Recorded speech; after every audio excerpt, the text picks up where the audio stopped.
Hola, buenos días. Buenos días, profe.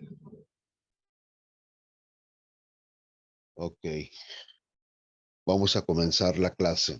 ¿Estamos? Sí, profe.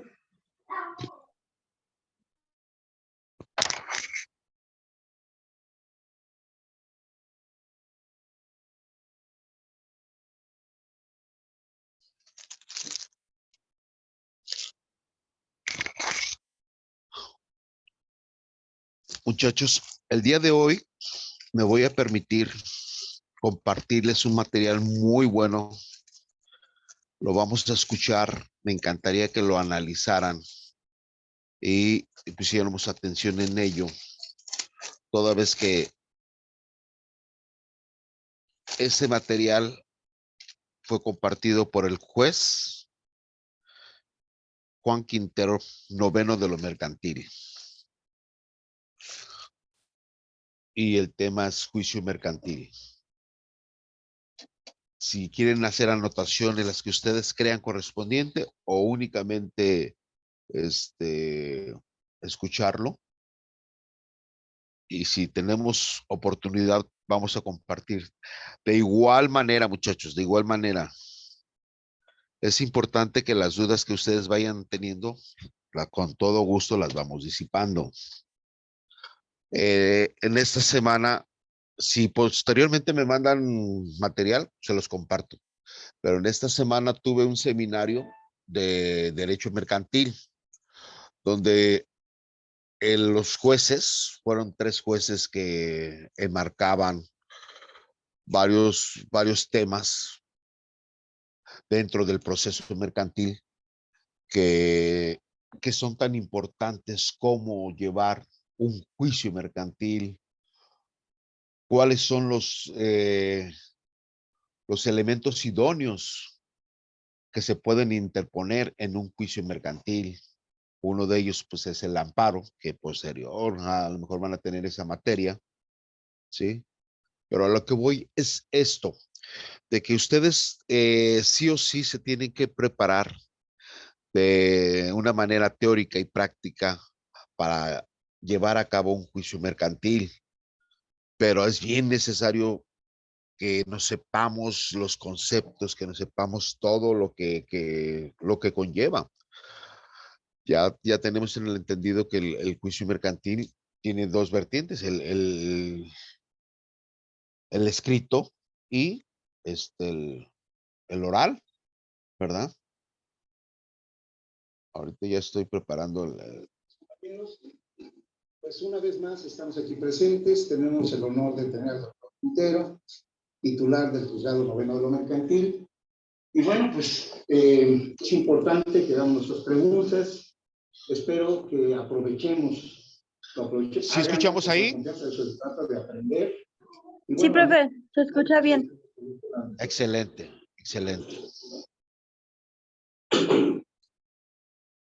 El doctor Juan Quintero Rojas cuenta con una licenciatura en Contaduría Pública otorgada por la Universidad de Guadalajara en la generación 1996A a 2000A. Escuchemos Una el currículum. licenciatura en Derecho también otorgada por la Universidad de Guadalajara en la generación 2001B a 2004A. Cuenta con una maestría en Derecho otorgada en la Universidad de Guadalajara en el ciclo 2006D al 2008A. Asimismo, con un doctorado en Derecho en el Instituto Internacional del Derecho y del Estado, sede Guadalajara, Jalisco, ciclo 2011 a 2013. Cuenta con diversos diplomados, cursos y conferencias como asistente o alumno, así como ponente o expositor en diversos estados. Entre algunos, un diploma por asistencia al diplomado de amparo, expedido por la Suprema Corte de Justicia de la Nación en el Centro Universitario de Ciencias Sociales y Humanidades de la Universidad de Guadalajara. Un diplomado correspondiente al diplomado en Derecho Notarial impartido en el Supremo Tribunal de Justicia en el Estado de Jalisco. Reconocimientos por asistencia a diversos congresos estatales de jueces del Estado de Jalisco. Constancia por asistencia a la conferencia denominada El Amparo Directo y el Federalismo Judicial a 100 años de la Constitución de 1917, Zapopan, Jalisco. Un certificado por participación en el primer Congreso Internacional para una Justicia Penal Eficaz en Latinoamérica, Bogotá y Colombia. Corporación de Jueces y Magistrados de Colombia por Justicia. Es exdocente en maestría en Derecho en la Universidad del Valle de México, Campus Zapopan, desde enero del 2014 hasta la fecha actual en determinados periodos durante cada año. Es docente en maestría en Derecho en el Instituto Internacional del Derecho y del Estado, IDE. El doctor Quintero comenzó su carrera judicial como auxiliar judicial en el Consejo de la Judicatura en el Estado, del 1 de agosto del 2003 a agosto del 2005. Fue secretario de juzgado en el Juzgado Mixto de Primera Instancia en Colotlán, Jalisco, de septiembre del 2004 al 31 de enero del 2005. Secretario ejecutor en el Juzgado Noveno de lo Mercantil del Primer Partido Judicial del 1 de febrero del 2005 al 31 de julio del 2015. Fue tercero especializado en materia oral mercantil del 1 de agosto del 2015 al 15 de marzo del 2016. Fue el décimo de lo mercantil en el primer partido judicial en el Estado del 16 de marzo del 2016 al 13 de agosto del 2020. Y actualmente funge como juez de lo mercantil en el primer partido judicial del Estado. Con ustedes, el doctor Quintero Rojas. Bueno, compañeras, pues ahora sí, espero que tengamos una tarde excelente y que la aprovechen. Adelante, doctor. Muchas gracias. Hola, buenas tardes. Primero que nada, quiero agradecer la invitación al colegio en pro de la excelencia del Estado de Jalisco y en particular a mi amigo, el licenciado Jesús Alejandro Cárdenas Magdalenas. Muchas gracias por la invitación. En esta ocasión, me va a tocar platicar con ustedes referente al procedimiento oral en mercantil. Sin embargo, no les extrañe que durante la plática estemos abordando algunos temas relacionados con diversos trámites y procedimientos contemplados en el Código de Comercio, así como en diversas leyes mercantiles. Muy bien, bajo este preámbulo, es importante hacer una primera aclaración o aportación en cómo estamos distribuidos los juzgados mercantiles en el Estado de Jalisco. Los juzgados mercantiles en el primer partido judicial del Estado de Jalisco somos 19. Sin embargo, ahorita es importante hacerles de su conocimiento cómo estamos estos 19 juzgados distribuidos. En noviembre del año pasado, el Consejo de la Judicatura, en aras de buscar una mejor distribución de estos procedimientos y que sean un poco más accesibles para el justiciable, hizo una serie de modificaciones y hizo una distribución de la siguiente manera. Los juzgados del primero al cuarto mercantil conocen de aquellos procedimientos mercantiles ejecutivos, conocidos como tradicionales, y aquellos mercantiles ordinarios que aún existen, aunque algunos todavía difieren en que si existen o no este tipo de procedimientos. Ya veremos más adelante cómo, desde mi particular punto de vista, hay algunos asuntos que todavía podemos encontrarlos en el procedimiento conocido como mercantil ordinario tradicional. Los juzgados del quinto al décimo mercantil van a conocer, o conocemos ahorita en el primer partido judicial en el Estado, de todos aquellos procedimientos.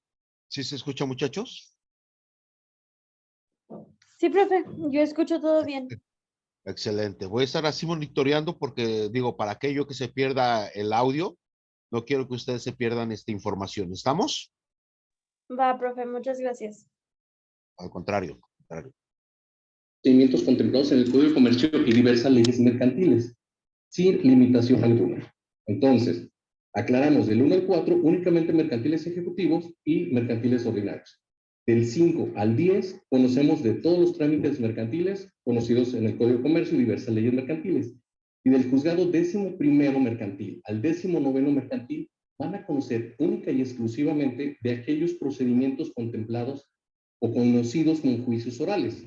Es decir, aquellos que conocemos regulados en el artículo 1390 bis al 1390 bis 50 del Código de Comercio y aquellos procedimientos orales, ejecutivos, mercantiles orales contemplados en el artículo 1390 ter y 1390 ter 15. Entonces, una vez que ya conocemos cómo están distribuidos los juzgados mercantiles, ¿cuál es la siguiente pregunta que encontramos?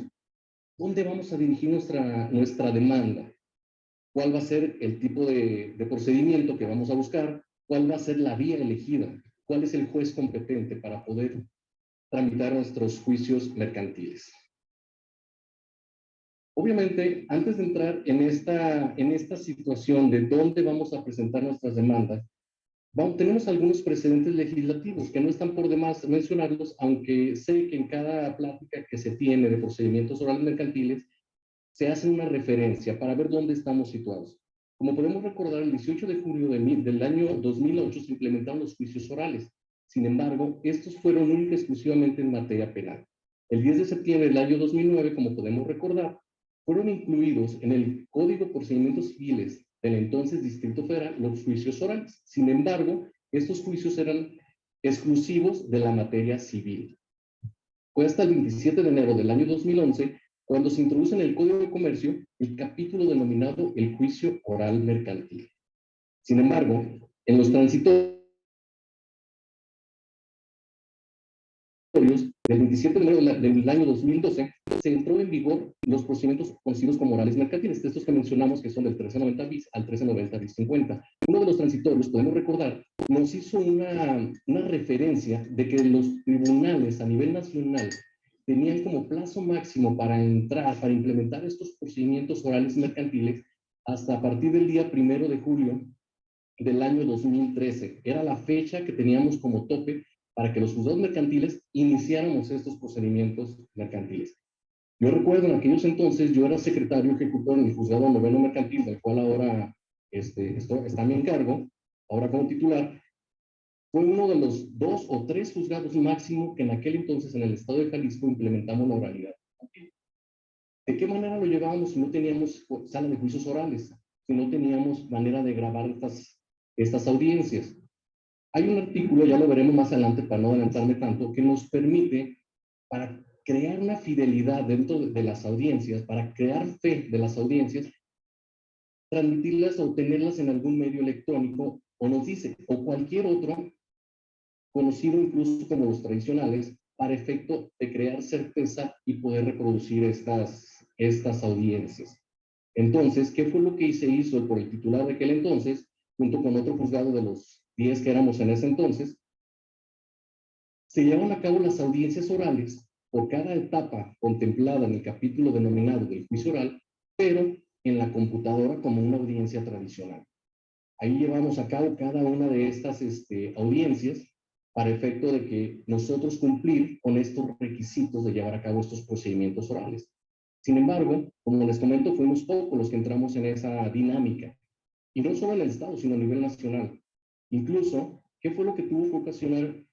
¿Qué tuvo que pasar para que pudieran todos los juzgados mercantiles implementar la oralidad mercantil? Fue precisamente el día 13 de febrero del año 2015, cuando el quinto tribunal colegiado de del tercer circuito, es decir, con sede en Zapopan, Jalisco, emite una jurisprudencia en la cual ya obliga mediante esta jurisprudencia que se lleven a cabo estos procedimientos orales mercantiles, más bien que no sean desechados, porque era común que te llegara una demanda a un juzgado mercantil y no se admitían. ¿Por qué? Porque el tribunal decía, no tengo la infraestructura, no tengo la sala de juicios orales, no tengo a la gente con la capacitación indicada para poder llevar a cabo estos procedimientos. Entonces, bajo esta jurisprudencia, fue como se llevó a cabo la obligatoriedad para poder ya entrar de lleno a los juicios orales. Sí, fue en el 2015, como les comento, no contamos con salas de juicios orales. Y esto les digo, a nivel nacional. Entonces tuvimos que llevarlas a cabo cada etapa del procedimiento oral en las computadoras que teníamos en cada secretaría en el juzgado. Bueno, una vez que ya entramos a este preámbulo de estos procedimientos orales mercantiles, que vemos dónde estamos situados, les informo nada más el número de la jurisprudencia, por si de algo les sirve, la 2008-446, esta que obligó a partir del 15 de febrero a que todos los juzgados pudieran conocer el procedimiento oral mercantil. Bien, si mal no recordamos, estos procedimientos orales mercantiles, la forma en que fueron regulados para que pudiéramos conocer los juzgados, nos hacían referencia a la cuantía que establece el artículo 1339 del Código de Comercio para que un procedimiento sea apelable. ¿Qué quiero decir? Que nos decían que los procedimientos orales mercantiles íbamos a conocer aquellos procedimientos conocidos como mercantiles ordinarios tradicionales, pero que la diferencia para que fuera en un juzgado tradicional o en un tribunal de oralidad mercantil era que si por la cuantía de $1 hasta 500,000 pesos, si más bien recordamos, en el año 2002 iniciamos con esa cantidad. En los transitorios se fueron actualizando estas cuantías hasta llegar al año 2018 hasta 633,000 pesos, 633,075,88 pesos. ¿Qué pasa en el año 2019? Dentro de los transitorios se refiere que hasta el año 2019 va a ser desde $1 hasta $1,000,000 de pesos. Y el año pasado se libera la cuantía. Es decir, todos los procedimientos que conocemos como mercantiles ordinarios sin limitación de cuantía van a ser tramitados en estos juzgados de oralidad mercantil. Es decir, como les mencionaba hace rato, ¿quiénes conocemos en el Estado de Jalisco de oralidad mercantil? Para que tengan conocimiento, del juzgado 5 al juzgado 19 de oralidad mercantiles. Algo importante, que a lo mejor también voy a adelantarme hoy o involucrarme en otro tipo de procedimiento, que no es el oral mercantil,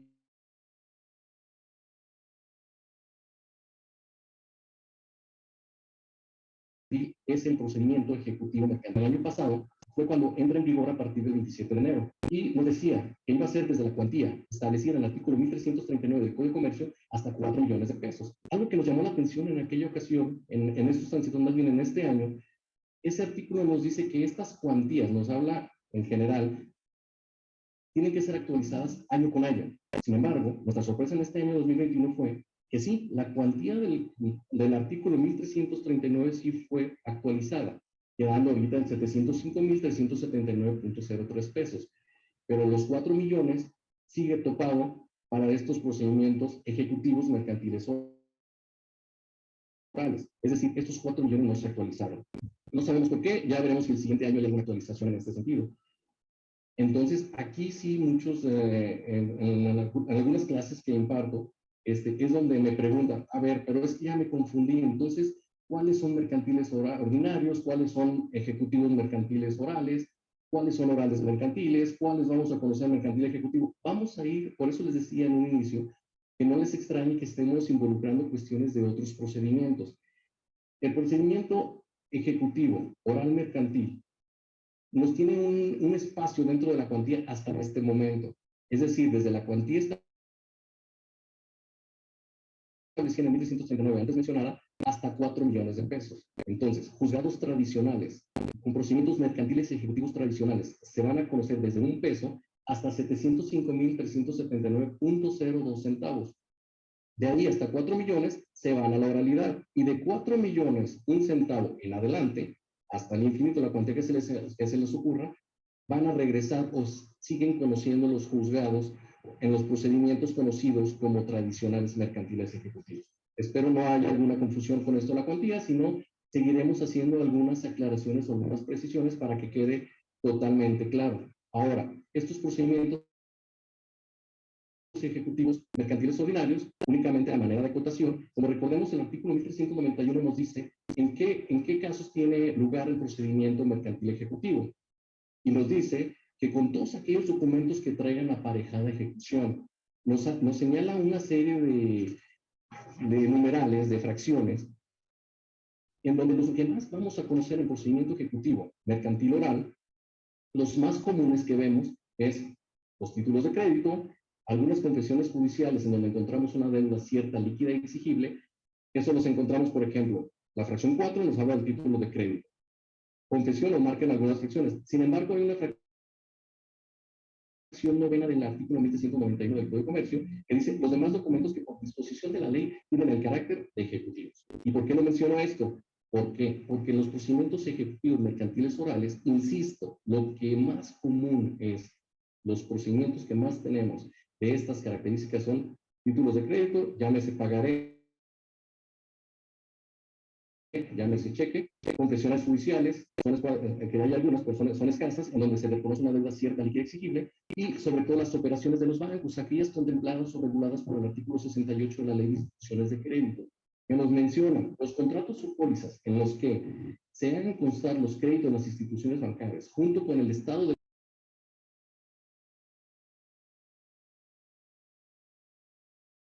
cuenta certificado del contador público facultado. Entonces, sí, para que desde ahorita vayan teniendo una idea de qué es lo más común en los procedimientos mercantiles ejecutivos, ya sea tradicional u oral, pues son pagarés, cheques, hablando de títulos de crédito, algunas confesiones y estas operaciones con los bancos, conforme al artículo 68 de la Ley de Instituciones de Crédito. Bueno, entrando a lo que es el procedimiento oral mercantil, obviamente tenemos el primero de estos artículos, el artículo 1390 bis. Nos dice, se tramitarán en este juicio todos los procedimientos mercantiles sin limitación de cuantía. Recordemos, les comenté que a partir del año 2020 se libera la cuantía. Si alguien que no tenga experiencia en la materia mercantil, lo primero que ve es este artículo, entrando a la oralidad, y nos encontramos que todos los juicios mercantiles sin limitación de cuantía, entonces todo es oralidad. Si lo interpretamos a primera manera, nos quedamos con esa idea. Sin embargo, vamos a ver ahorita una situación en el artículo 1390 bis 1, el primer párrafo nos dice, no se sustanciarán en este juicio aquellos de tramitación especial establecidos en el Código de Comercio ni en otras leyes, ni los de cuantía indeterminada. Entonces, ¿qué está haciendo el código? De una parte general que nos menciona, que van a conocer la oralidad, ya nos empieza a limitar, es decir, sí, todos a excepción de aquellos de tramitación especial establecidos en el Código de Comercio o en otras leyes. ¿Cuáles podemos acordarnos de estos tipos? Una ejecución de prendas, un mercantil ejecutivo porque tiene su tramitación diferente, un ejecutivo oral, como ya lo mencionamos, las consignaciones, obviamente no las vamos a un procedimiento oral mercantil, procedimientos convencionales establecidos en el artículo 1052 del Código de Comercio, que también cada vez son menos, una cancelación o reposición de títulos no denominativos, las contempladas en el artículo 42 de la Ley General de Títulos de Operación de Crédito, solicitud de asamblea, nulidades de asamblea, rendición de cuentas. Estas tres últimas que menciono, como lo veremos más adelante, yo insisto que se tendrán que tramitar en un procedimiento ordinario tradicional. Por eso les decía hace rato que sí hay personas que dicen que el procedimiento ordinario ha desaparecido. No, estos procedimientos no podemos llevarlos a cabo en la oralidad. Desde mi particular punto de vista, respeto ahí las cuestiones en contra. Ahora, el segundo párrafo de este artículo 1390 bis nos dice, tratándose de acciones personales, en donde no se reclame una prestación económica, la competencia por cuantía la determinará el valor del negocio en materia de la controversia. Ejemplo, si tenemos un contrato de rescisión, de un contrato de compraventa de un inmueble, una inmobiliaria, si bien no estamos esperando una prestación como parte esencial de la demanda, queremos una acción declarativa de la rescisión de este contrato. A lo mejor queremos que nos regrese el inmueble, ¿no? Es lo que buscamos, que nos regrese el inmueble porque no cumplió con sus obligaciones. Obviamente, no tenemos el valor actual del inmueble, porque a lo mejor fue hace un año, fue hace 2 años en la compra del inmueble, y buscamos, insisto, esta acción declarativa. Entonces, si no tenemos el valor del inmueble, en esta segunda fracción nos dice que tendremos que irnos a la cuantía que involucró la acción principal de este contrato. Si en aquella ocasión, hace 2 años, este contrato se celebró por la cantidad de $1.000.000, pues ya veremos entonces en la cuantía, aun cuando es una acción declarativa, pues tiene una manera de determinar el valor de la misma. Y en algunas cuestiones estaremos viendo que hay maneras de encontrar que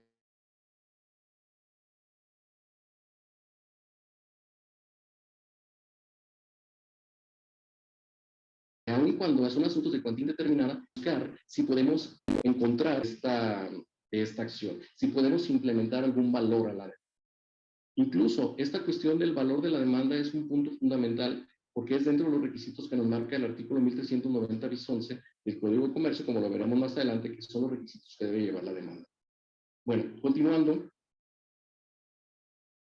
regresando al artículo 1390 bis, hablamos de la primera fracción, hablando de todas las contiendas mercantiles sin limitación de cuantía. Sin embargo, algo que causó mucha controversia litigante cuando se entra en el procedimiento oral mercantil fue el segundo párrafo de este artículo primero, o artículo 1390 bis, que nos dice, contra las resoluciones pronunciadas en el procedimiento oral mercantil, no procederá recurso ordinario.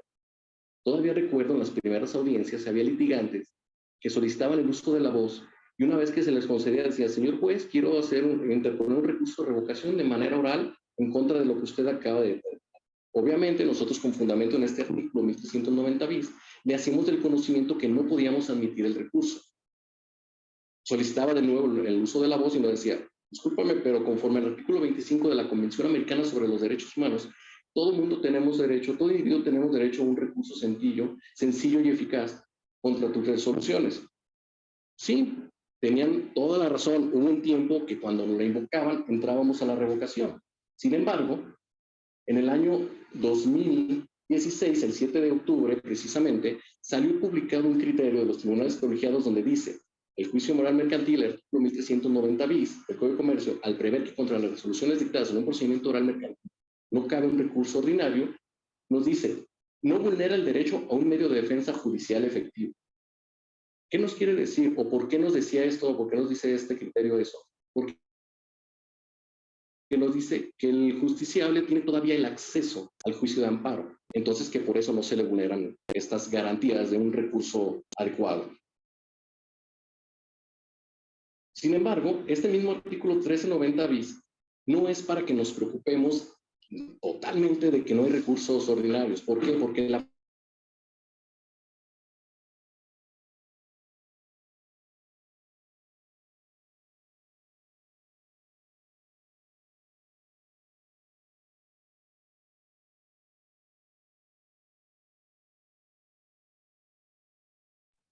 Profe, creo que se cortó la grabación. Bueno, o sea, ya no se escucha.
¿Ya se escucha? Se perdió. Ya lo escuchamos usted. Sí, como que Ah, le falló y se ah, salió, pero ya. oh, ok, vamos a continuar. Pero aquí me encantaría, vemos la importancia de desde saber cómo manejar los conceptos de todo lo que nos está compartiendo el juez, el tecnicismo jurídico, siendo realistas a nuestros inicios de la formación como la de la abogacía. eh, eh, Hay muchas palabras que no entendemos como tal, ¿verdad? Porque hay que darles esta interpretación jurídica. Sin embargo, a medida que estamos en la praxis, poco a poco vamos dominando ese tecnicismo. Pero a lo que voy es que tenemos que tener en cuenta de que muchas personas vacilan en decir, el derecho es fácil. No, señores, el derecho es científico, el derecho tiene mucho tecnicismo, es complejo.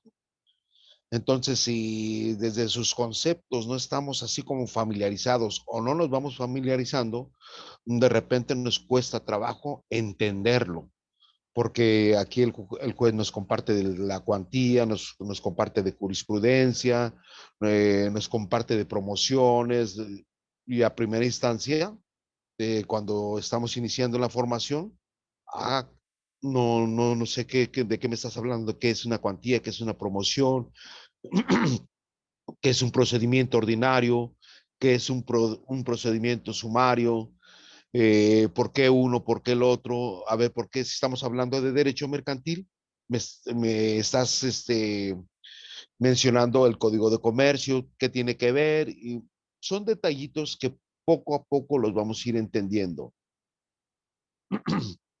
¿Dudas hasta aquí, muchachos?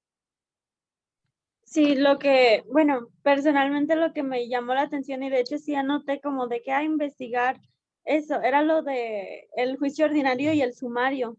Dije, ay, mira, Así es. como para investigarlo después o hacerle ya las preguntas al final pues, de la grabación. Pero sí, Anótale ahí de una, Ujú. Ajá, anótale. Cuando es ordinario, se eleva a una cuantía de 4.800.000 pesos hacia arriba. O sea, si ya estamos hablando de 4.900.000 pesos, ya se eleva al juicio ordinario, ¿sí? Menor a la cantidad que te referí, se puede manejar sumario, o sea, es más expedito, más rápido, vaya, por la Ok. cuantía. Esas son las Ah, diferencias. Buena pregunta, muy bien. Qué bueno. ok. Eso es lo que me encanta, que empecemos a tener dudas, porque todos tenemos dudas. De hecho, su servidor, yo sigo teniendo muchas dudas y sigo investigando. Les comento que la vez que en esta semana que se llevó a cabo el seminario en juicios mercantiles, pues claro que surgían muchas dudas y tuve la oportunidad de disipar muchas de ellas. Lo importante, ¿por qué? Porque nunca terminamos de investigar, nunca terminamos de aprender. A eso es a lo que voy. Nunca terminamos de aprender. Y siempre van a seguir surgiendo dudas. Continuamos, salvo su mejor opinión, escuchando al juez. ¿Les parece? Sí, profe. Está bien. Muy bien.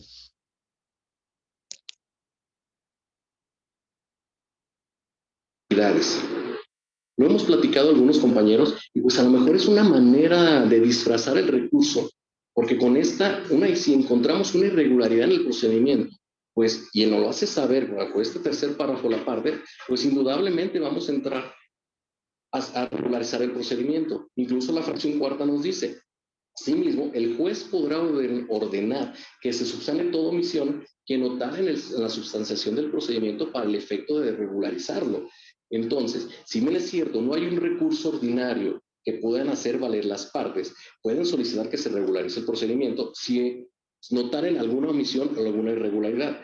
Y el juez, no obstante que no lo haya hecho valer alguna de las partes, si notar alguna omisión, también puede regularizar el procedimiento. Obviamente todo va a quedar al arbitrio del juzgador para efecto de ver si esto va a venir a interferir en el procedimiento o le da continuidad al mismo. ¿Por qué? Porque como sabemos, antes de que saliera este criterio que les mencionaba, si nos invocaba el artículo 25 de la Convención Americana sobre Derechos Humanos, pues obviamente entrábamos en el juego que se pretende evitar con la oralidad, en la agilidad del procedimiento.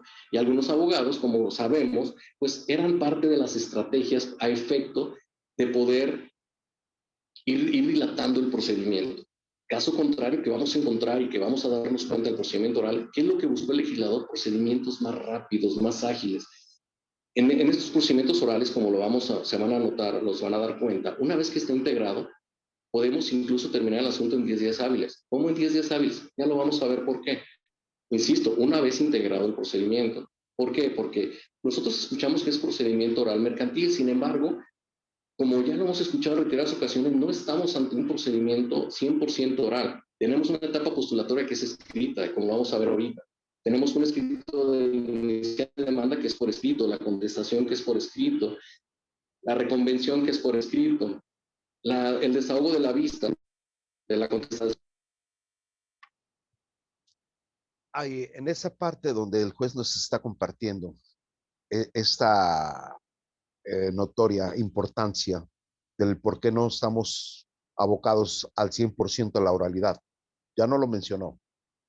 En el juicio inicial debe de ser por escrito. Estamos hablando desde la iniciación de la demanda, de la promoción de la demanda, la anteponemos, y también a su vez la contestación debe de ser sí o sí por escrito. Ese es un requisito de cajón. ¿Estamos? Sí, profe. Estamos. Muy bien. Continuamos. De demanda que es por escrito. Contestación a la reconvención, el desahogo de vista de esta contestación de la reconvención es por escrito. Entonces, tenemos una etapa postulatoria escrito. Sí, algunos dicen, entonces no es un procedimiento oral, es un procedimiento mixto. Puede ser, y pues sí, en esencia sí lo es así. Nada más el nombre, pues es procedimiento oral mercantil. Este mismo artículo 1390 bis Nada más para no dejar de citar la última fracción, nos habla de la aclaración de las sentencias.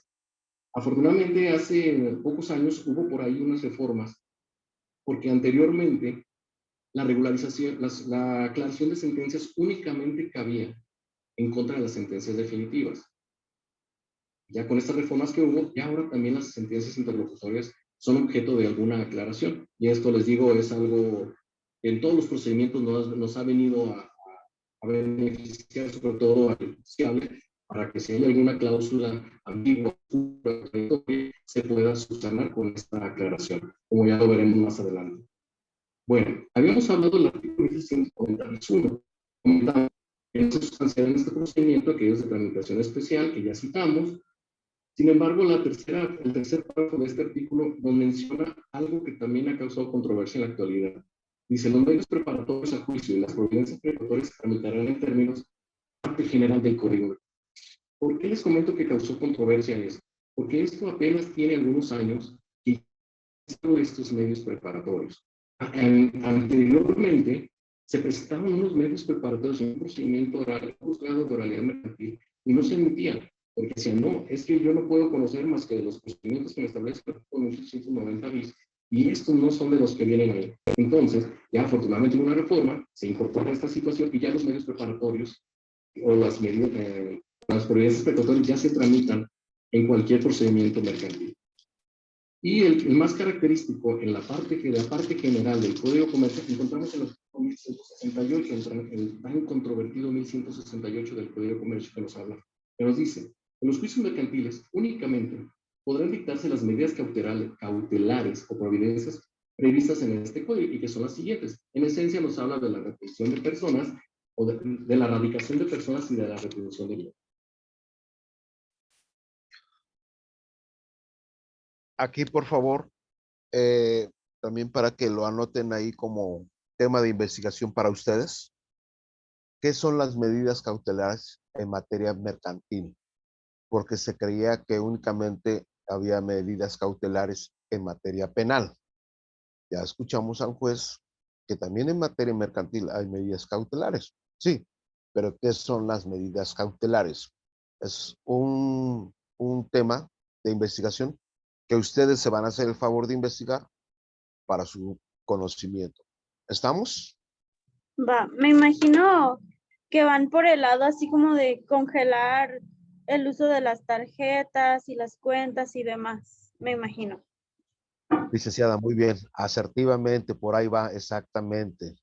Son restricciones, efectivamente, ¿sí? También es donde dicen, a ver, le pueden decir al demandado, ahorita por el momento no puedes abandonar el estado sin estar presente y al pendiente del juicio. Si en el caso contrario, que lo abandones y no estés presente en alguna de las audiencias del juicio, habrá una multa, desde una multa hasta una pena corporal, una prisión preventiva. ¿Estamos? Va. Ok. La erradicación de personas, muchos nos dicen, es lo que era el arraigo. Algo similar. Lo único que nos dice la erradicación de personas es que se tiene que dejar un representante de la parte demandada dentro del país para efecto de responder de las consecuencias del juicio. Entonces el demandado se puede ausentar, sí, siempre y cuando deje un representante y lo haga de conocimiento al tribunal para que pueda responder de los resultados del juicio. El artículo 1390 bis 2 nos habla en general de los principios del procedimiento oral mercantil. A contradicción o a caso diverso a lo que estamos acostumbrados en los procedimientos tradicionales, pues aquí nos hacen mucho hincapié en tener cuidado con estos principios. Estos principios nos menciona que son de oralidad. ¿Por qué? Porque todas las audiencias son orales. Publicidad, hablamos de la publicidad que se tiene que dar a estas audiencias. El principio de igualdad, nosotros como juzgadores tenemos que cuidar que exista igualdad para las partes en el procedimiento, que no se privilegien en ningún sentido a ninguna de las partes y que en todo momento se sientan en un estado de igualdad dentro del tribunal en referencia a su contrario. principio de inmediación, yo considero que es uno de los principios, si no es que el más importante de la oralidad mercantil. ¿Por qué? Porque es el que nos obliga a nosotros los titulares a llevar a cabo todas y cada una de las audiencias, a estar presentes en cada una de las audiencias. En los juzgados tradicionales, sí, hay criterios que...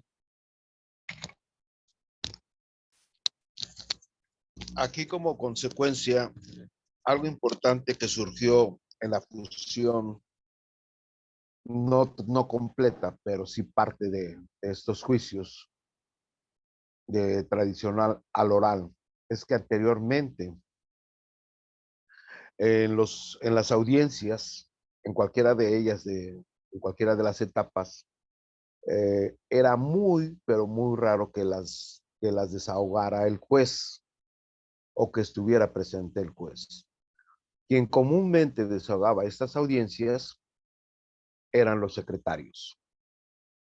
Entonces, uno de los principios, el que acaba de mencionar el juez, fue que trajo como aparejado de que sí o sí, juez, tú eres el indicado para desahogar las audiencias. Sin ti no se puede ventilar ninguna audiencia. Y esto ha traído, pues, favorablemente para los litigantes, depuraciones, ha beneficiado a las partes y así como tal al juicio. Continuamos. Nos dicen, mientras que estés en el lugar, puedes estar desahogando una o dos audiencias dentro del cubículo del juzgado y las desahogan los secretarios. En la oralidad no. En la oralidad ya tiene la obligación del titular de estar presente en cada una de las audiencias bajo este principio de mediación.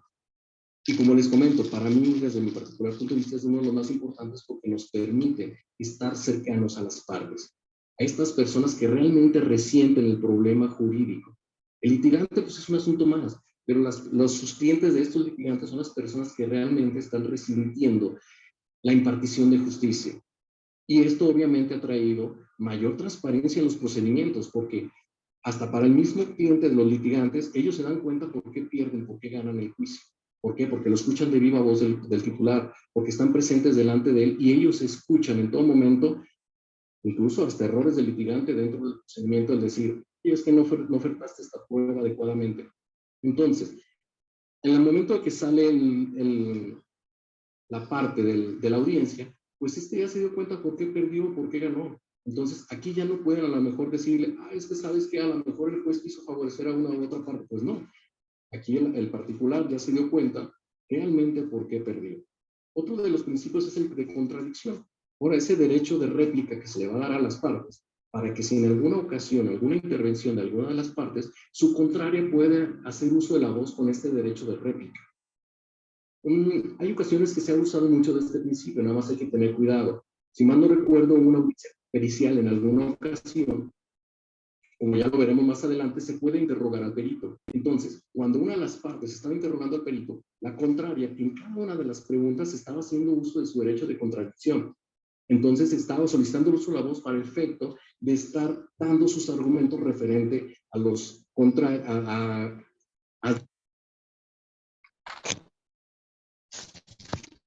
Aquí otra parte habla de los peritos. Anteriormente, en el tradicional, tú ofertabas tu prueba pericial, emitías tu dictamen pericial, te lo admitían, pero jamás se analizaba de una manera técnica, ¿no?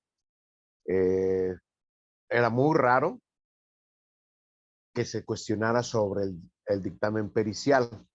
Ahora ya no. Si cualquiera de las partes, estamos hablando de la contraparte, que no esté de acuerdo con el dictamen pericial, asimismo, la contraparte se allana, se apoya de un perito técnico para desahogar, en este caso, esa prueba, de hacerla valer en el sentido de cuestionarla, ¿no? El abogado se va a apoyar del perito para hacer las preguntas pertinentes sobre ese dictamen pericial. Y si en ese dictamen pericial se encuentra algún vicio o hay alguna laguna o no esté transparente, se le puede solicitar a su señoría le solicitó la nulificación de esa prueba pericial toda vez que carece de veracidad. ¿Estamos? Sí, profe. Muy bien, continuamos. Desvirtuar, vamos, los argumentos que dijo. Pero bueno, es uno de los principios que tenemos y como herramienta, el principio de continuidad. ¿Qué se pretende con una vez iniciada se desahogue hasta su conclusión? Que todas y cada una de las etapas se lleven a cabo en una sola audiencia, que va muy relacionada al último de los principios, que es el de concentración, que nos hace referencia a que todas las etapas del juicio, la mayor parte de etapas del juicio se concentran en una sola audiencia. Incluso dentro de las últimas reformas que han existido al procedimiento oral mercantil, encontramos una que desde mi particular punto de vista también muy acertada, que podemos concentrar la audiencia de juicio dentro de la audiencia preliminar. Sí, primera vez que mencionan en la plática las audiencias, ¿no? Me adelanto, hay dos tipos de audiencia, la preliminar y la de juicio.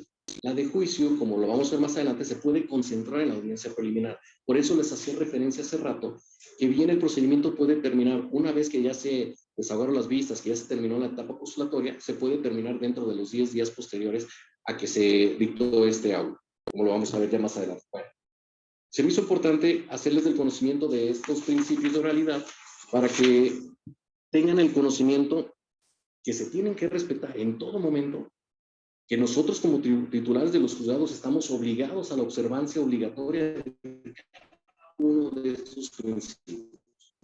¿Qué encontramos dentro de estas audiencias? Hay algunas particularidades que las voy a decir de manera general. Es obligación de las partes asistir a estas audiencias a través de sus legítimos representantes, atendiendo al artículo 1390 bis 21. Incluso uno de los artículos, como ahorita lo vamos a ver, nos hace referencia a que en caso de que una de las partes no asista a la audiencia preliminar, a la primera de estas audiencias, se les va a imponer una multa. Entonces hay que tener mucho cuidado ustedes como litigantes de que no vayan a faltar a la primera de las audiencias. ¿Por qué? Porque yo creo que su cliente no va a quedarse nada contento si le impone multa por no haber asistido a esta audiencia, o incluso su legítimo representante. Nos habla de aquellos con las facultades también del artículo 1069 en su párrafo tercero, a las amplias facultades del artículo 1069. También, si el cliente por algo no puede asistir, pues que vaya a su legítimo representante para evitar esta multa. ¿Qué más encontramos en las audiencias? Una cuestión muy interesante. Nos dicen que todas las resoluciones que se dicten dentro de las audiencias se tendrán por notificadas a las partes, asistan o no, y sin necesidad de formalidad alguna. ¿Qué otra cosa notamos? La diferencia del tradicional al de oralidad. La diferencia es de que anteriormente el abogado, entre comillas, llevaba a cabo el juicio. Entonces era muy evidente que de repente había abogados, con toda tristeza lo digo, fraudulentos, de alguna manera, hasta no tengo palabra ahorita exacta para describir, pero que pobres clientes eran víctimas de su demandado. El cliente de los conocimientos jurídicos, carece de todo el protocolo de los procesos. Entonces, pues se quedaba en offside, o sea, definitivamente fuera del juicio.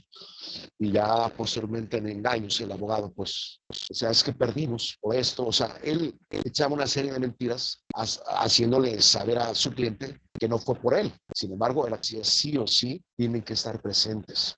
Y uno de los puntos particulares es de que el abogado, el representante legado de cualquiera de las partes, no deje por nada del mundo de lado las notificaciones, los términos. Tiene que estar bien agendada cuando se le notifica que se va a ahogar alguna de las audiencias, en la inicial, en la preliminar, de las etapas, como lo acaba de mencionar. el juez. ¿Estamos? Sí, profe. Ok, continuamos. A ver, antes de continuar, ¿cómo les está pareciendo?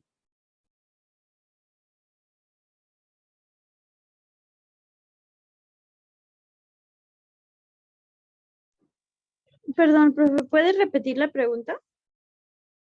Sí, que antes de continuar, ¿cómo les está pareciendo el material que les estoy compartiendo?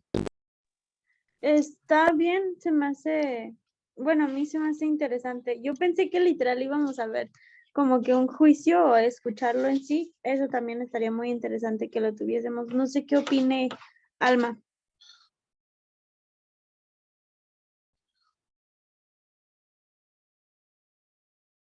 Abogada, me gusta su ambición, pero si todavía no sabe caminar como quiere correr, ¿está de acuerdo?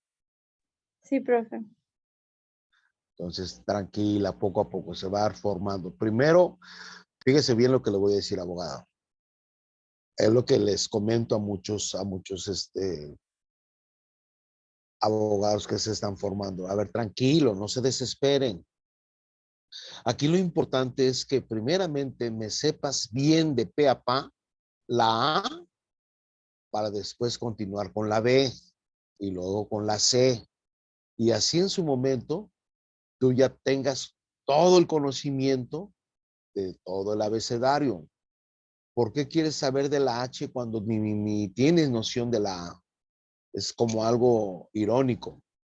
Tranquilo, no te desesperes, poco a poco vas a ir aprendiendo, pero aquí lo importante es que tú desde un principio te vayas formando bien, desde un principio, ¿sí? Y las cosas se van a ir dando gradualmente. Ya, claro que sí, despierta a todos nos despierta así como curiosidad, cómo son los juicios ya reales, cómo se ventilan, qué tipo de problemáticas se presentan en las audiencias, quién está presente en las audiencias. Sí, claro, todo eso es muy, pero muy, muy bonito. Pero hoy ustedes que están iniciando en esta carrera, yo les sugiero, háganse un favor, no den el siguiente paso si todavía no han aprendido en el primer paso. Aprender los conceptos, aprender los sentidos, qué importancia tiene una, qué importancia tiene la otra, ¿sí? Para allá, ¿por qué? Porque un ejemplo, voy a citar un ejemplo burdo. Le dicen a Juanito, oye, va a haber una película muy buena, pero buenísima, cabrón. Pero, ojo, te advierto que es en inglés, no va a haber ni subtítulos. El audio y los subtítulos son en inglés. Así es que tienes todo este tiempo para aprender inglés. Y dice Juanito, sí, sí, sí, sí, sí. Pero la película está buenísima. Y resulta que Juanito hace caso omiso a la sugerencia. El día que le presentan la película, pues ahí Juanito está viendo los trancazos y toda la serie, la escena, pero parte de ella no la entiende porque pues no sabe inglés, no se dio la oportunidad de aprender inglés, entonces es evidente que Juanito va a entender muy poco lo de la película. Va a hacer su interpretación, va a hacer su interpretación, pero por la escena que vivió, pero en realidad va a entender muy poco. No sé si queda claro este ejemplo, muchachos. Sí, profe, queda claro. Excelente, muy bien. Continuamos.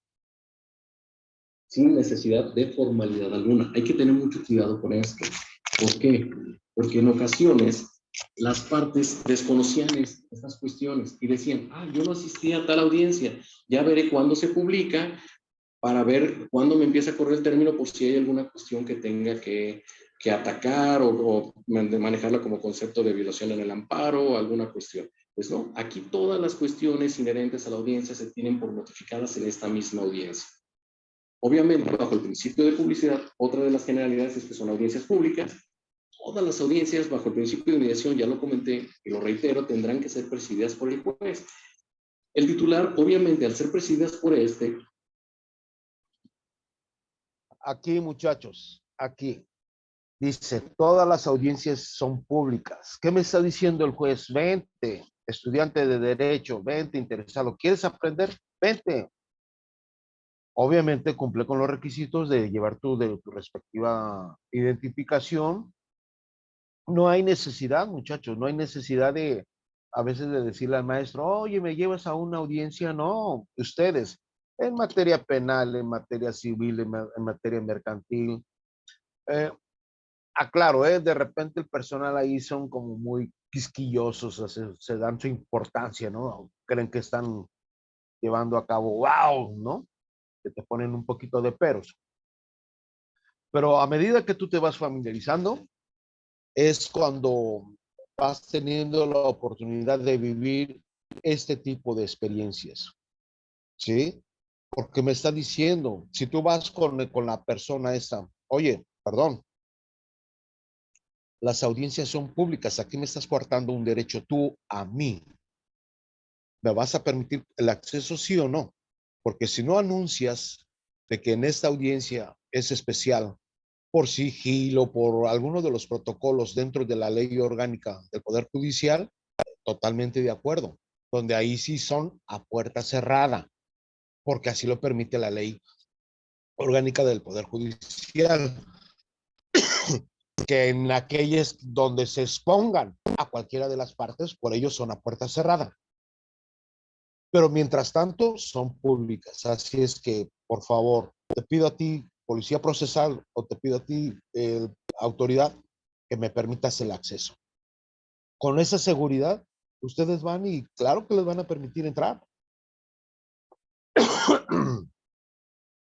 Porque es su derecho, muchachos. Entonces, a veces no hay necesidad de decirle al maestro o a la maestra, me llevas a una audiencia cuando ustedes lo pueden hacer.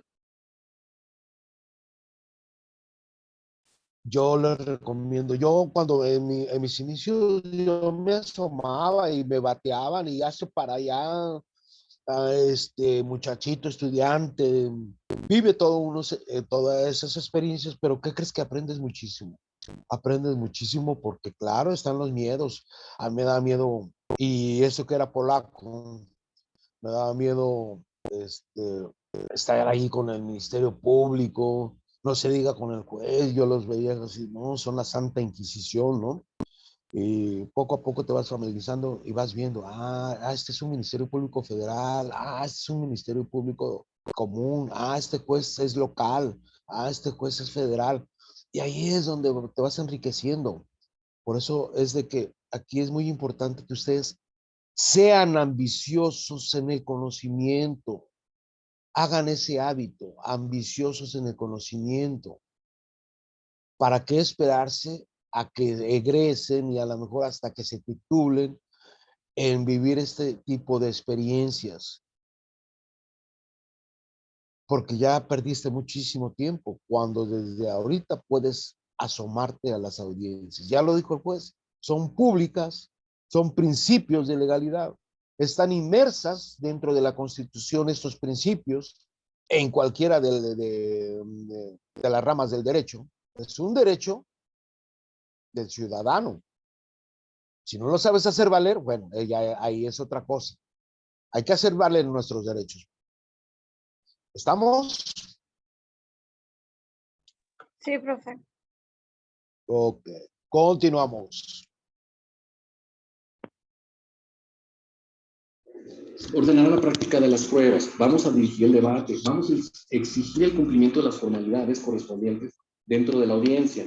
Vamos a moderar la discusión, evitando que las partes traten de desviarse de aquellas cuestiones propias del procedimiento. Vamos a limitar, obviamente, el tiempo y la intervención de cada uno de los litigantes, porque hay litigantes que la verdad hay ocasiones hasta que se llevan un listado de hojas y empiezan a argumentar. Entonces, el juez tiene todas las facultades para poder decir, a ver, concretiza tu argumento o tu intervención, si no, de lo contrario, vamos a limitarte tu intervención.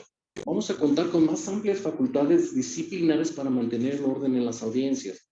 Esto, ojo, es una de las facultades que se nos están dando para mantener el orden dentro de las audiencias. Recuerden que al ser públicas pueden entrar personas ajenas a las partes o al procedimiento. Incluso hay ocasiones, nos tocó en alguna ocasión que llegaban escuelas y grupos de alguna escuela de derecho a escuchar estas audiencias. Entonces, nosotros cuando veíamos que había mucho ruido o murmullo o alguien hostigando a alguna de las partes, tenemos todas las facultades para poder dictar las medidas disciplinarias correspondientes, aquellas contempladas en el artículo 1067 bis del Código de Comunicación. Vamos a determinar el inicio y la conclusión de cada una de las etapas del procedimiento oral. El artículo 1390 bis 24 del Código de Comunicación, importantísimo, nos dice que el juez debe delimitar muy bien el inicio y la conclusión de cada etapa del procedimiento. ¿Por qué? Porque una vez que cierras una etapa, se precluye el derecho a las partes para los derechos que tenían dentro de esta etapa que pueden hacer valer. Como ya lo vamos a ver más adelante, dentro de estos derechos, el por qué se precluyen los derechos. Parte de las generalidades de estas audiencias es que las partes pueden ingresar a la audiencia a cualquier hora. ¿Qué quiero decir? Estamos acostumbrados en el procedimiento tradicional que si una audiencia es a las 12 y las partes llegan a las 12:01, pues discúlpame, ya levanté la certificación y no tuviste acceso a la audiencia, perdiste tu oportunidad. Pues en este tipo de audiencias orales, ¿qué es lo que encontramos? Que las partes se pueden incorporar a la misma en cualquier etapa de la audiencia. ¿Cuál es el único problema que van a encontrar? Que van a precluir sus derechos de todas las etapas que ya hayan pasado dentro de la audiencia, con excepción de las facultades o de la opción de conciliación o mediación. Esta conciliación es una etapa de la primera de las audiencias llamada preliminar, ya la veremos más adelante, pero esta posibilidad de conciliar o mediar, me adelanto, la podemos tener en todo el procedimiento, incluso hasta previo del dictado de la sentencia. Me tocó en una ocasión que antes de dictar la sentencia, yo veía un procedimiento un poco cargado, un poco injusto, legal pero injusto. ¿Por qué? Porque realmente no estaba bien llevado a cabo por la parte actora. Era una acción causal de un pagaré. Sin embargo, el litigante, como mal estaban acostumbrados o encontramos en muchos litigantes estos errores, formulaban su demanda como si fuera un procedimiento mercantil ejecutivo. ¿Qué era lo que pasaba? Que si tú no acreditabas la acción causal, la acción generadora de ese documento, pues no podíamos condenar a la parte demandada. El procedimiento, tal cual como les comento, únicamente las prestaciones dicen, en los hechos, en las prestaciones se firmó un documento por tal cantidad y a la fecha de vencimiento no me pagó. Pero no sabemos de dónde derivó, de dónde vino este tipo de crédito. Entonces, como sabemos, la acción causal, pues se hace valer cuando este título de crédito ha perdido o ha prescrito esta ejecutividad, esta vía de privilegio. Si nos vamos a los documentos, a los títulos de crédito, nos enfocamos en pagaré 3 años posteriores a la fecha de vencimiento. Si nos vamos a un cheque, 6 meses posteriores a la fecha última que tuvo para poder presentar el cheque para su pago. Entonces, volvemos al tema. Esta parte había presentado un pagaré sin poder acreditar, sin haber acreditado para nada la acción causal en el juicio. Entonces, yo los veía desde la audiencia conciliatoria, desde la etapa de la audiencia preliminar, donde estábamos tratando de agotar la mediación a la conciliación, yo los veía con aras de quererse arreglar. Entonces, yo en uso de mis facultades, los volví a citar a las dos partes, alejarlas un poco de los abogados, platicar con ellos, y antes de dictar una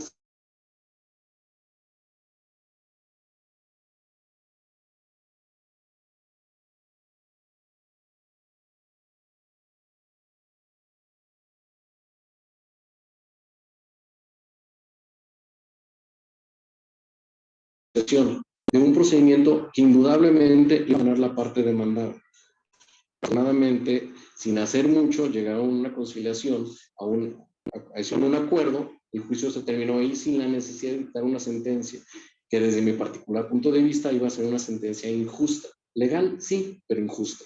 Entonces, es con lo que nos topamos en estas cuestiones. ¿Qué más partes encontramos que están las audiencias? El juez podemos decretar en cualquier momento recesos o incluso diferir la audiencia, suspender la audiencia. Recesos. Nos ha tocado en reiteradas ocasiones ¿Por qué no? Puede una parte decir, señor juez, me permite un receso, lo que pasa es que quiero ir al baño. No pasa nada, o sea,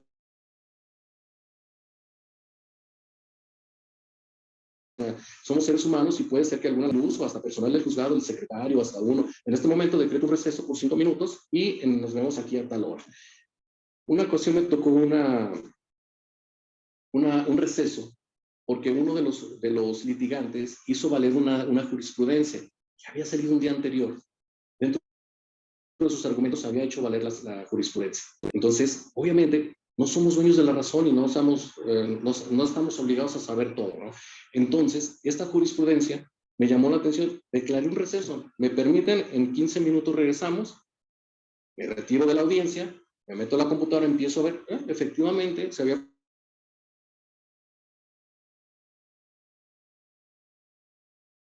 publicado un día antes esta jurisprudencia. Puedes contemplarse en las 190 bis antes mencionadas, regularicé el procedimiento. Es decir, ante la omisión de haber considerado los argumentos del abogado, ahora sí, ya atendiendo esta jurisprudencia, ya entramos en la cuestión o la atención de esta jurisprudencia. Es lo que les digo, puede haber recesos por los motivos que se les ocurran, siempre y cuando sean justificados, ¿no?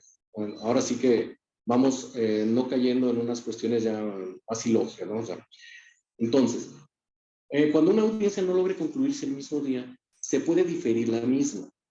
Recuerdo alguna audiencia también en donde se ofertaron muchas pruebas confesionales, testimoniales, periciales, incluso una inspección judicial. ¿Qué fue lo que procuramos? Desahogar las más audiencias, las mayores pruebas posibles, las que ya estaban aquí las partes presentes, las confesionales, las testimoniales, incluso la pericial. La alcanzamos a desahogar, pero fue muy cansada. Llegó el momento en que se hizo algo tarde en el tribunal. Estábamos cansados, yo creo que todos, no nada más uno. Y pues determiné decretar un diferimiento de la audiencia, señalando día y hora para dar continuación a esa. Y en esa audiencia íbamos a desahogar única y exclusivamente la audiencia de inspección judicial. Entonces, como si ese día yo hubiera determinado desahogar la audiencia de inspección judicial, créanmelo, hubiéramos terminado ya en horas de noche esa audiencia. Yo creo que no es ni sano para ninguno y sí logramos diferir la audiencia para poder dar continuidad con la misma. Lo que les comentaba hace rato de cómo llevamos las audiencias en los procedimientos orales, en los inicios, que no teníamos sala de juicios orales, pues nos basamos en esta determinación, nos decía, para producirse en las audiencias, se registrarán por medios electrónicos o cualquier otro idóneo como los tradicionales al juicio del juez. Entonces, vean cómo nos da una apertura a cualquier otro medio, incluso como los tradicionales. Si a alguno se le ocurre, ¿sabes qué? Se fue la luz. ¿Todavía tenemos alguna máquina de escribir allí? Pues sí, o sea, en máquina de escribir vamos desarrollando esta audiencia oral. No pasa nada y sí se vale. Incluso si les ocurre a mano, adelante. O sea, no hay ningún impedimento. Aquí tenemos todas las facultades para poder desahogar las audiencias como el juez determine, si no tenemos la infraestructura, si no tenemos la sala de juicios orales, etcétera, etcétera. Igual que todas las audiencias tradicionales, al inicio de la audiencia, el secretario tiene que hacer constar la fecha, hora, lugar y donde se desarrolla la audiencia. A comparación de los tradicionales, en esta nada más tiene que hacer el registro de la manera en que se está llevando a cabo esta audiencia. Obviamente el nombre de los servidores públicos y de las personas que intervienen en las audiencias. Como ya les mencioné anteriormente, las partes o terceros que intervengan deben rendir previamente protesta de conducirse con verdad. Dicha protesta la va a tomar el secretario, apercibiéndoles a las penas que incurren quien declara falsamente. El secretario, al término de la audiencia, va a certificar estos medios electrónicos o estos medios por los que se desarrolló la audiencia para que formen parte de las actuaciones del procedimiento. ¿Qué quiero decir con esto? Afortunadamente ya en los procedimientos orales nos encontramos con expedientes muy delgados. ¿Por qué? Porque la parte escrita, como ya les mencioné, es mínima. Escrito de inicial de demanda, contestación, desahogo de vista en lo más común, y lo demás ya van a ser en las dos audiencias, la preliminar y la de juicio, que ya vamos a ver más adelante, nada más se va a integrar un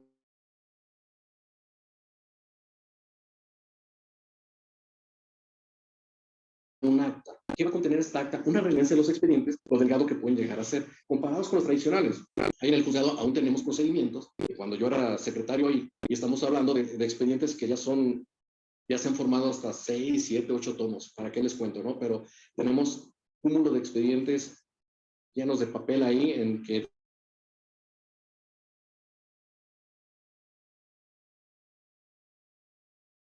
realmente estas audiencias nos están ahorrando. Audiencia se va a levantar esta acta. Eso ya quedó claro, ¿verdad? Entonces, dentro de estas generalidades de los juicios orales o de las audiencias, más bien, dentro de los procedimientos orales, en cuestión contraria a los procedimientos tradicionales o a los juzgados tradicionales, nos vamos a evitar aquella multiplicidad de audiencias.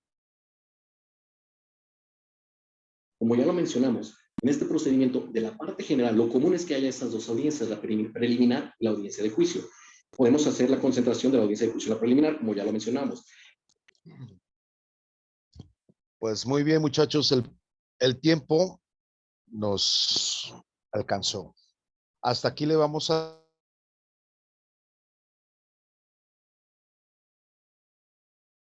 dejar. Hágame un favor. Nos quedamos en el minuto 46.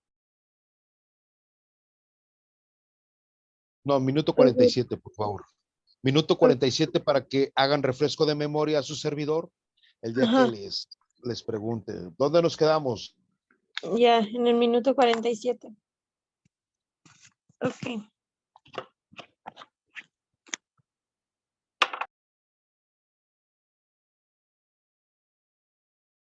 Este material es compartiéndolo con ustedes porque ya escuchamos, pues, y la realidad, pues, sobre todo en la realidad. Sé que va a haber dudas, van a tener dudas, anoten sus dudas, investiguen, por favor, investiguen, eso es muy importante. Lean, muchachos, por favor, hagan ese hábito de leer. Ese es algo que ustedes pueden hacer muy enriquecedor para ustedes, el hábito de leer. Y pues concluyo. Nos vemos, su servidor. Voy a salir fueras y regreso hasta la semana entre el 17 y 18 más o menos. Regreso aquí a Guadalajara. Ahora sí que voy a estar fuera del país. Y primeramente Dios, nos vemos el 22. No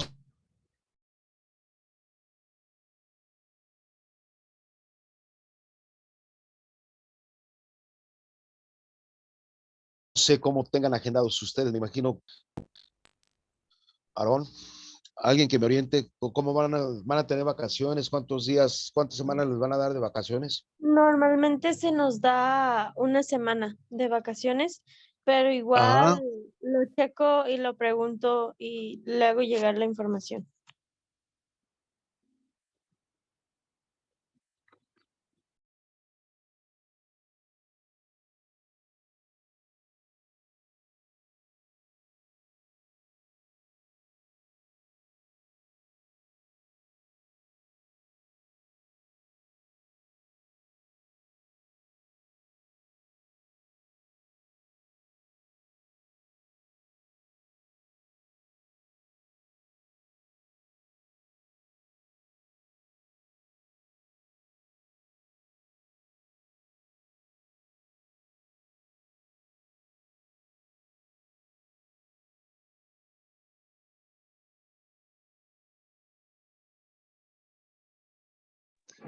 Profe, ¿sí me escucha?